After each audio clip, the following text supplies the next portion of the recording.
বিসমিল্লাহির রহমানির রহিম। আসসালামু আলাইকুম ওয়া রাহমাতুল্লাহ। 4টি সহজ সেলাই আপনাদের সাথে শেয়ার করছি। বলবো যে ভিডিওটা একটু স্কিপ না করে প্রথম থেকে শেষ পর্যন্ত দেখুন।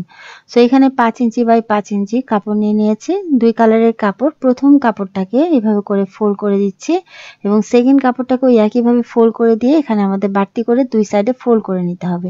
ফোল্ড করে নিয়ে এখানে আমি প্রথমে সেলাই করে দিচ্ছি এবং এখানে আগের কাপড়টার উপর এভাবে করে বসিয়ে দিয়ে এখানে আমি সেলাই করে নেব। সো এখানে একইভাবে সেলাই করে দেওয়ার পর ডরি ফিতাটা ওই একইভাবে এখানে আমি সুন্দর করে বসিয়ে দিব এবং এখানে ওই একইভাবে সেলাই করে নেব। এখন মাঝখান দিয়ে সুন্দর করে ধরে নিতে হবে, মিডিল বরাবর ধরে নিয়ে এখানে আমাদের সাইডের পোর্শনগুলো এভাবে করে ফোল্ড করে দিতে হবে।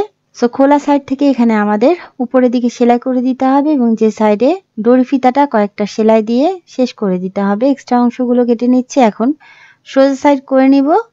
খুবই সহজ উপায়ে এখানে আমাদের লটকনটা তৈরি হয়ে যাবে। তো ট্রেন্ডি লটকনটা এখানে আমাদের তৈরি হয়ে গেছে আলহামদুলিল্লাহ। নেক্সট ট্রিক্সটা হচ্ছে কর্নার সেলাই করে নিব। যে কোনো কর্নার সেলাই করার জন্য এভাবে করে আপনারা ভিতরের দিকে সোজা সাইডটা, উপরের দিকে উল্টো সাইডটা ধরে কতটুকু পরিমাণ সেলাই করতে চান ততটুকু পরিমাণ এভাবে করে আপনাদের মার্কিং করে দিতে হবে। সো এখানে আমি কোনা বরাবর এভাবে করে ডাবল ফোল্ড করে দিয়ে বসিয়ে নিলাম। এখন এভাবে করে আমাদের সেলাই করে দিতে হবে। সো আপনারা এখানে বাড়তি করে সেলাই করতে পারেন, আবার আমি যেভাবে সেলাই করেছি এভাবেও সেলাই করতে পারেন। আপনারা কিভাবে চান সেইভাবে আপনারা সেলাই করে নেবেন। সো আলহামদুলিল্লাহ এভাবে করে সেলাই করে নিয়েছি। এক্সট্রা অংশগুলো এখন আমাদের কেটে নিতে হবে। সো এখানে কোনাটা এখানে কাট বসিয়ে দিচ্ছি। এখন আমাদের সোজা সাইড করে নিতে হবে। সো কোনাটা ধরে কোনাগুলোকে এভাবে করে আপনাদের প্রথমে মেলে ধরতে হবে এক্সট্রা অংশগুলো। সো এক্সট্রা অংশগুলো খুব ভালো করে হাতের সাহায্যে আমি মেলে ধরেছি। সো এইভাবে করে মেলে ধরার পরে এখানে আমি কর্নারটাকে ভিতরের দিকে ঢুকিয়ে দিচ্ছি চাপ দিয়ে এবং এখানে আমি সোজা সাইড করে নিচ্ছি। সো খুবই সহজ উপায়ে এখানে আপনারা কর্নারটা এইভাবে করে সেলাই করে নিতে পারবেন।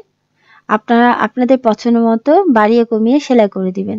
সো 4টা কর্নারই এভাবে করে সেলাই করে নেবেন, ঠিক আছে? সো নেক্সট ট্রিক্সটা আপনাদের সাথে শেয়ার করছি।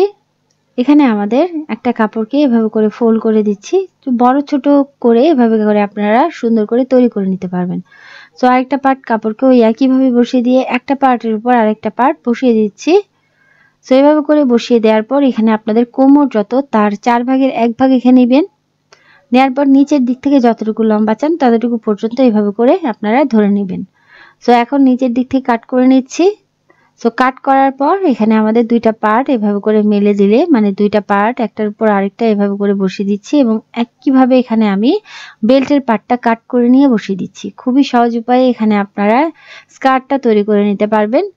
সো এখন আমি স্কার্ট প্লাজো কিভাবে তৈরি করবেন সেটা দেখিয়ে দিচ্ছি। সো যেই কাপড়ের উপর আপনারা যে কোনো সাইজের জন্য তৈরি করে নিতে পারবেন, ঠিক আছে? সো এইভাবে করে প্রথমে ডাবল ফোল্ড করে দিব একইভাবে।